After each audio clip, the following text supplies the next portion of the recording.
Bonjour Loïc. Bonsoir Virginie, bonsoir à tous. On commence avec ce rapport alarmant d'une commission d'experts sur l'utilisation des écrans par les enfants. Ce groupe de travail composé de neurologues, d'addictologues et de pédopsychiatres a rendu ses conclusions à Emmanuel Macron et il formule des recommandations très claires. Aucun écran pour les enfants de moins de 3 ans. Pas de télévision, d'ordinateur, de tablette et une utilisation minimale du téléphone dans les crèches et les écoles maternelles. Interdiction du smartphone avant 11 ans. De 11 ans à 15 ans, pas d'internet sur le téléphone et pas de réseaux sociaux avant 15 ans. La ministre de l'Éducation nationale, Nicole Belloubet, était invitée de France Inter ce matin et elle a réagi justement à ces recommandations.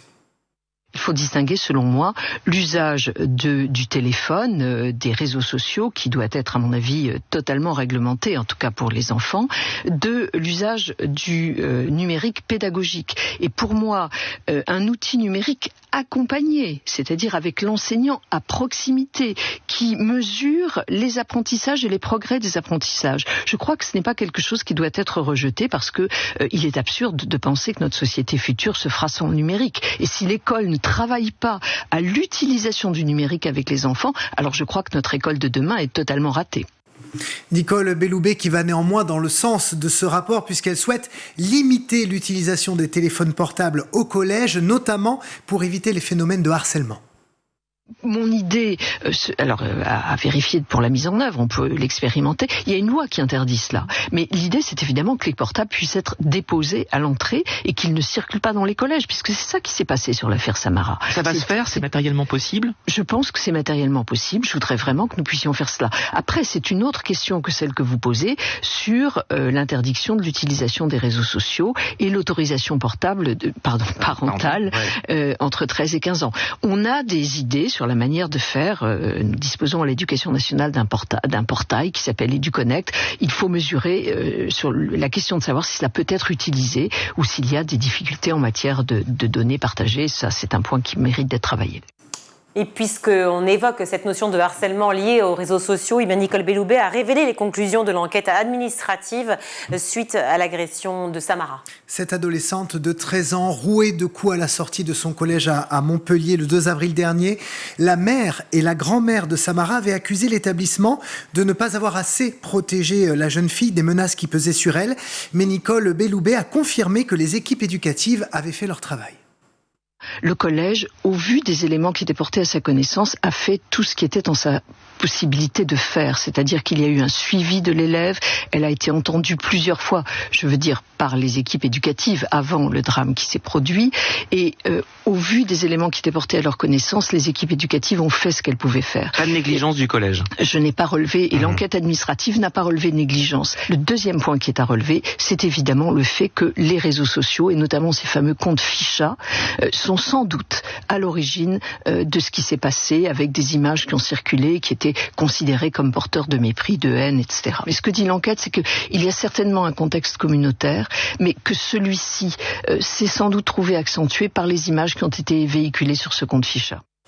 Des déclarations qui ne passent pas du tout auprès de la mère de Samara qui a réagi auprès de nos confrères d'RTL. Elle se dit très choquée par les conclusions de cette enquête. Qu'est-ce qui a été mis en place pour que ma fille, elle soit protégée ? Pour moi, pas grand-chose. Voilà. Moi, j'ai parlé avec le professeur principal de ma fille qui m'a dit, les élèves, ils sont pas là pour discuter avec votre fille, ils sont là pour la frapper. Quel était son devoir ? On va dire, c'était normalement à l'enquête de le déterminer, mais eux, ils estiment qu'il n'y a pas de négligence. Ça me perturbe. Comment on peut expliquer qu'une enfant qui a vécu tant de choses pendant tant de temps, c'est uniquement un conflit entre des élèves ou que ça relève que des réseaux sociaux? Non. Et sur ce sujet autour de la violence des mineurs, une circulaire pénale a été diffusée hier soir aux différents tribunaux pour les engager à appliquer une circonstance aggravante aux agresseurs lorsqu'il est question de préceptes religieux. Clairement, si une agression, quelle qu'elle soit, est motivée par le non-respect prétendu d'une religion, les juges en tiendront compte et alourdiront la peine du mineur incriminé. Et toujours sur France Inter, la ministre a également été interrogée sur les différents blocages d'écoles et d'universités pour protester contre la guerre à Gaza. Après Sciences Po, la Sorbonne, Tolbiac à Paris, des rassemblements ont été organisés aujourd'hui à Lyon et à Menton, près de Nice.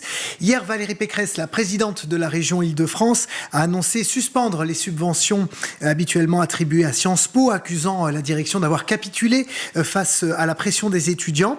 Et de son côté, Nicole Belloubet se désole que les débats légitimes autour de cette guerre se transforment en actions violentes. Ce que je ne comprends pas et je trouve ce qui est inacceptable, c'est que ces débats se transforment en blocage, en intimidation et qu'il y ait d'ailleurs des exploitations politiciennes de ces situations. Et ça, je trouve que c'est difficilement acceptable. Et on en vient à ce directeur d'école accusé d'islamophobie pour avoir mis en place l'uniforme dans son établissement. Il s'appelle Nicolas Bourrez, il est le directeur de l'école élémentaire André Chénier à Neuilly-sur-Marne, c'est tout près de Paris. Et hier, il a publié donc une vidéo sur X dans laquelle il interpelle Nicole Belloubet et Gabriel Attal. Regardez. Je n'irai pas parce que je suis pris pour cible, parce que j'ai souhaité m'engager dans le projet ministériel porté par l'actuel Premier ministre d'expérimentation de la tenue commune. Un comité de défense de l'école publique à Neuilly-sur-Marne qui est farouchement opposé, me cible, m'insulte de la pire des façons, m'expose lâchement, dangereusement, en distribuant des tracts dans la cité, dans tout le quartier, dans toute la commune. Des tracts qui me qualifient d'anti-musulman. On sait où ça a mené. On connaît déjà plusieurs histoires malheureuses, donc je ne veux pas aller travailler. Je ne veux pas aller exposer mes élèves à des risques qui pourraient être immenses, qui pourraient être inconsidérés.